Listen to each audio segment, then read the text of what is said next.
রোজকার মতো order prepare করে আমি দেখেছি 11টা থেকে 2টো পর্যন্ত আমাকে ছাড় দেয় মনে হয়।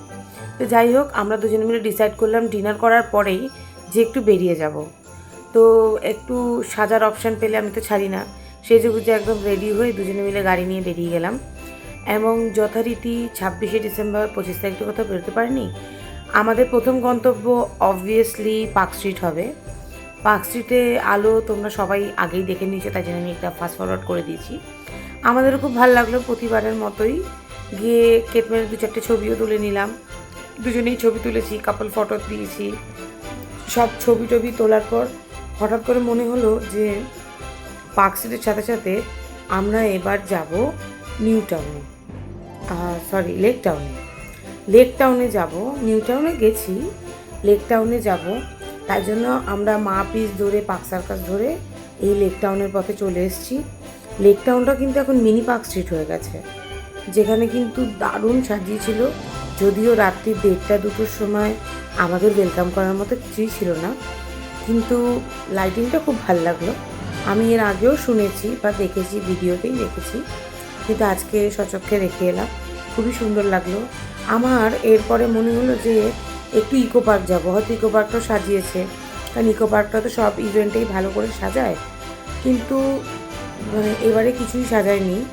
আমরা এই লেক টাউনটা ধরে ওই যে বিগ বেনের পাশ দিয়ে কিছুটা বাগুইহাটি হয়ে ওই বাগুইহাটির রাস্তাটা কিছুটা সাজিয়েছে, পুরোটা না, কিছুটা সাজিয়েছে। এই যে দেখো, সাজানোর পরে আমরা চলে গেছিলাম ইকো পার্ক, কিন্তু সেখানে কিছু পাইনি। তারপর অ্যাজ ইউজুয়াল চিনার পার্কে এসে আমাদের চা তেষ্টা পেয়ে গেছে। কেন যে 2টোর সময় চা তেষ্টা পেয়ে যায় প্রত্যেকবার চিনার পার্কে এসে জানি না। চায়ের সাথে গরম গরম ম্যাগিও খেয়েছি, পুরোটা খেতে পারিনি কারণ রাত্রির 2:30 বাজে। আর এখানে খুব সুন্দর করে সাজিয়েছিল, খুবই ভালো লেগেছে, আর দুর্দান্ত ছবিও উঠেছে, অনেকগুলো ছবি তুলে নিয়েছি। তারপরে এই প্রথমবার আমি দমদম যে রাস্তাটা নাগেরবাজার থেকে দমদম স্টেশনের দিকে, এই রাস্তাটাতে আমি প্রথমবার এলাম।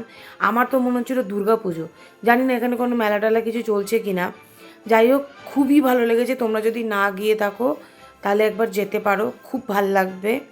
আর ইভেন্ট যদি হয়ে থাকে তাহলে তো যথারীতি ভালো লেগেই থাকে। এরপরে আমরা এখান থেকে চলে এসেছিলাম আমাদের পাড়াতে বলতে সিটির মোড়ের ওখানে ফ্রেন্ডস বলে একটা জায়গা আছে, যেটা আমরা খ্রিশ্চান পাড়া বলি। সেই ফ্রেন্ডসের জায়গাটাও খুব সুন্দর সাজিয়েছে, এবং তার সংলগ্ন আমাদের যে বড়নগর চার্চ আছে, ছোটোবেলা থেকেই সেখানে যেতাম, কিন্তু 25 তারিখে সেখানে তিল দাঁড়ানোর জায়গা থাকে না। তো যাই হোক, আমরা এই রাতের 2:30-টের সময় খুব সুন্দর করে সেটা দেখতে পেয়েছি বাইরে থেকে, ভেতরে ঢুকতে পারিনি। এইভাবে আমাদের দিনটা শেষ হলো। তবে বাড়িতে এসে আবার অনলাইনে অর্ডার শুরু।